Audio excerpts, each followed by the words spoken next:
Selamat pagi bosku, jumpa kembali bersama saya Cecilia dari Pilar Mas Investindo Sekuritas. Touch your heart, touch your profit. Bosku, hari ini aku mau mengajak bosku untuk ikut sekolah pasar modal online yang diselenggarakan oleh Pilar Mas berkolaborasi dengan Teach Me.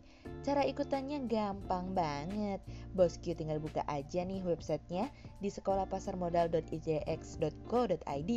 Keunggulan dari sekolah pasar modal online ini adalah bosku bisa belajar kapan saja dan di mana saja selama 10 hari kalender. Praktis kan? Kemudian modal awal untuk berinvestasi juga hanya Rp100.000 saja loh bosku. Gimana? Menarik banget kan bosku? Makanya tunggu apa lagi? Ayo ikut sekolah pasar modal online. Dan jangan lupa untuk pilih Pilar Mas sebagai partner investasimu ya bosku.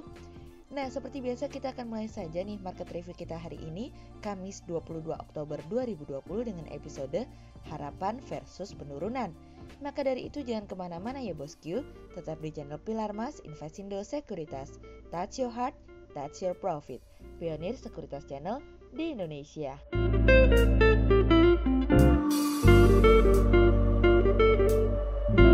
Seperti biasa kita akan mulai dari Global Economics Calendar. Ada berita dari US MBA Mortgage Applications yang naik dari sebelumnya minus 0,7% menjadi minus 0,6%. Kemudian ada dari Japan Supermarket Sales year on year yang turun dari sebelumnya 3,3% menjadi minus 4,6%. Kemudian ada dari Malaysia CPI year on year yang tidak berubah di minus 1,4%. Kemudian kita beralih ke corporate news. Ada berita dari PT Graha Layar Prima Tbk atau BLTZ yang telah membuka kembali kegiatan operasional bioskop CGV di Kota Batam, yaitu CGV Grand Mall Batam mulai 16 Oktober 2020 dari kontan.co.id. Kemudian ada dari PT Buana Lintas Lautan Tbk atau BUL yang telah menyerap anggaran belanja modal atau capital expenditure sebesar 150 juta US dollar dari kontan.co.id. Kemudian ada dari PT Cahaya Putra Asa Kramik Tbk atau CAKK yang bakal melangsungkan penambahan kapasitas produksinya di akhir tahun ini dari kontan.co.id. Kemudian pada perdagangan hari Rabu tanggal 20 Oktober 2020, IHSG ditutup melemah 3 poin atau minus 0,07% menjadi 5.096. Sektor keuangan properti industri konsumsi bergerak negatif dan menjadi kontributor terbesar pada penurunan IHSG kemarin. Investor asing membukukan penjualan bersih sebesar 118 miliar rupiah. Kemudian kita akan mulai market review kita hari ini. Cerita hari ini akan kita awali dari jas hujan anti badai. Setelah sebelumnya payung yang bernama Harapan itu bocor nih bosku, sekarang pelaku pasar dan investor mendapatkan perlindungan baru, jas hujan anti badai.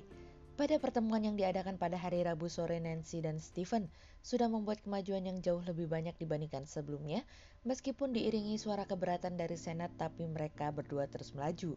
Juru bicara Nancy mengatakan bahwa pembicaraan hari Rabu sore kemarin yang dimana memberikan sebuah gambaran bahwa kesepakatan akan tinggal selangkah lagi untuk ditaruh menjadi undang-undang.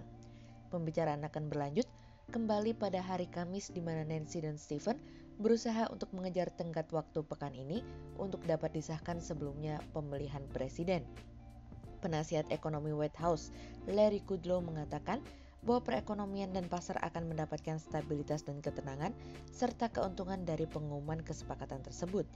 Sebagai informasi, nilai kebijakan stimulus tersebut sudah naik kembali dari sebelumnya 1,8 triliun dolar naik menjadi 1,88 triliun dolar dan sekarang menjadi 1,90 triliun dolar. Juru bicara Nancy mengatakan perbedaan telah berkurang khususnya di bidang kesehatan, pengujian dan pelacakan COVID-19 dan masih ada beberapa pekerjaan khususnya terkait dengan pembukaan sekolah untuk anak-anak belajar. Saat ini Nancy dan Stephen akan mencoba fokus terhadap permasalahan bantuan untuk negara bagian dan daerah yang dimana telah kehilangan 250 miliar dolar hingga 275 miliar dolar akibat wabah virus corona. Oleh sebab Pelosi ingin memberikan bantuan 2 kali lipat dari yang hilang tersebut atau nilainya mendekati 500 miliar dolar. Namun masalahnya adalah pelaku pasar dan investor mulai kehilangan minatnya, daya tariknya terhadap apakah stimulus tersebut dapat diselesaikan minggu ini atau tidak. Karena pelaku pasar dan investor mulai memperkirakan bahwa kesepakatan tersebut tidak mungkin rampung dalam waktu dekat yang dimana membuat pasar menjadi lebih suram dibandingkan kemarin. Namun harapan disebut harapan justru karena tidak ada kesempatan untuk menjadi pemenang. Well, kita lihat hingga besok ya bosku.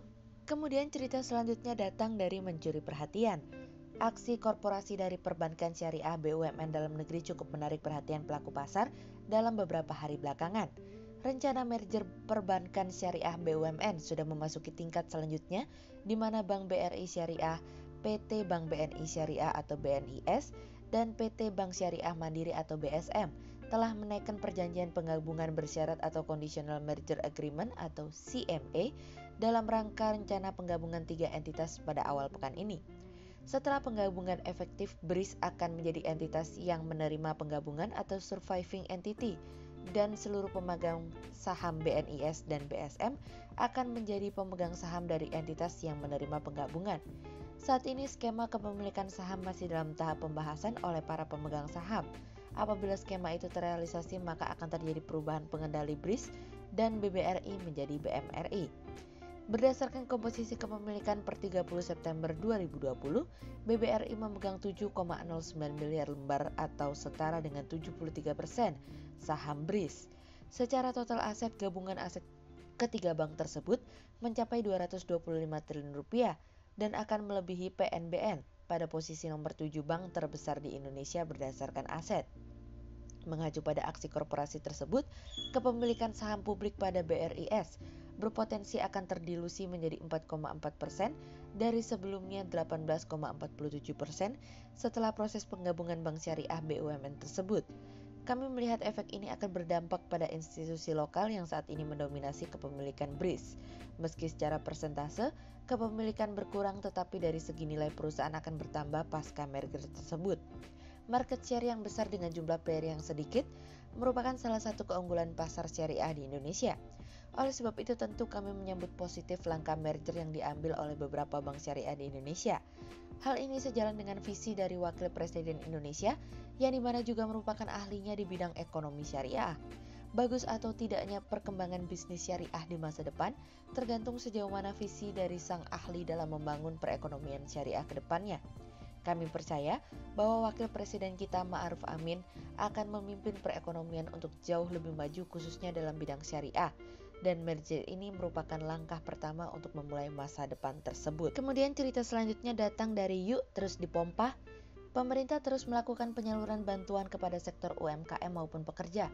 Selain dimaksudkan untuk meringankan beban bagi UMKM atau pekerja yang terdampak pandemi COVID-19, pemberian bantuan tersebut juga diharapkan bisa mempercepat 3 program yakni bagi pelaku usaha mikro atau BPUM, subsidi bunga dan subsidi upah atau gaji.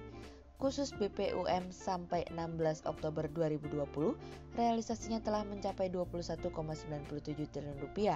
Bantuan ini telah disalurkan oleh pemerintah kepada 9,15 juta pelaku usaha mikro. Sementara untuk subsidi bunga KUR telah disalurkan senilai 1,69 triliun rupiah atau 34% dari pagu. Sedangkan subsidi bunga non-KUR telah terrealisasi senilai 2,12 triliun rupiah, 7,8% dari pagu atau 7,94 juta debitur. Adapun subsidi gaji atau upah kepada buruh yang terdampak pandemi COVID-19 telah mencapai 14,8 triliun rupiah yang disalurkan kepada 12,4 juta buruh. Subsidi ini diberikan kepada pekerja atau buruh sebesar Rp600.000 per bulan selama 4 bulan dengan pembayaran per 2 bulan yang penyalurannya didasarkan pada data BPJS Ketenagakerjaan. Di lain sisi, Menteri Ketenagakerjaan Ida Fauziah juga berupaya melakukan penyaluran bantuan subsidi gaji untuk tahap kedua yang dialokasikan sebagai bantuan bulan ketiga dan keempat akan diupayakan berlangsung pada awal November.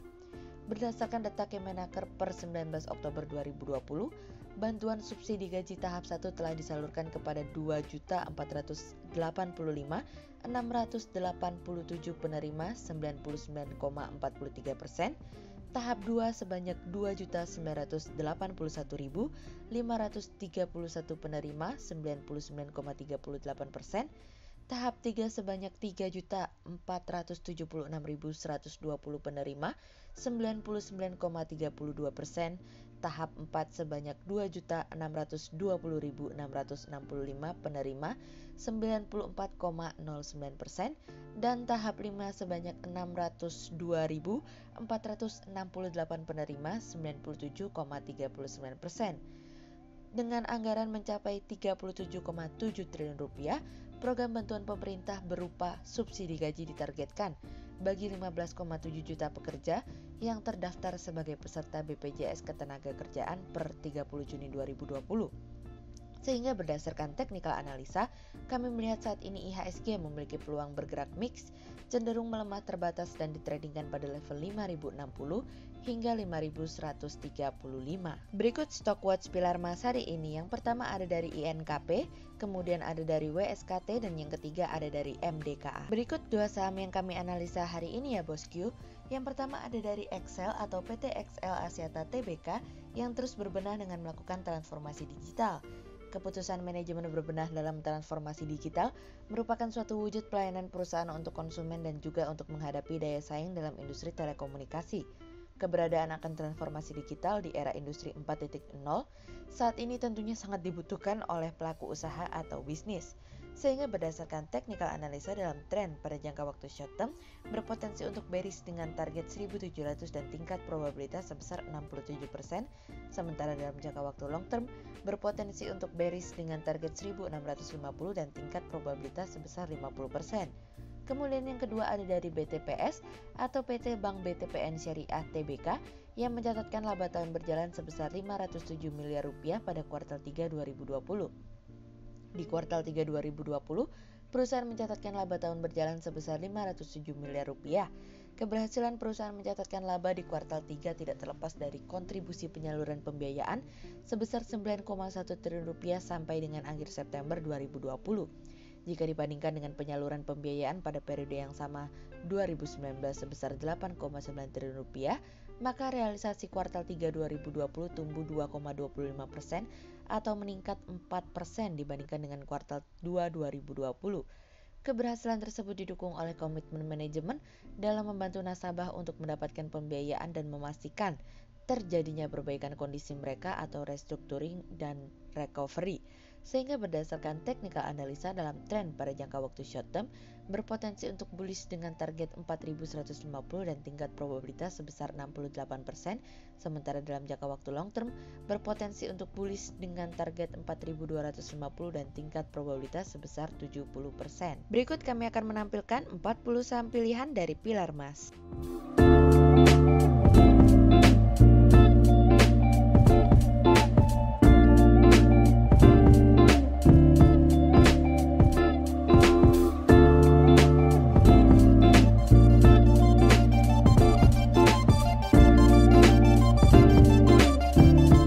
Sekian untuk review market kita kali ini ya bosku.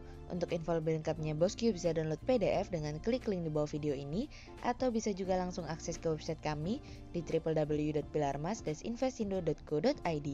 Dan jangan lupa untuk selalu jaga kesehatan buat para bosku ya.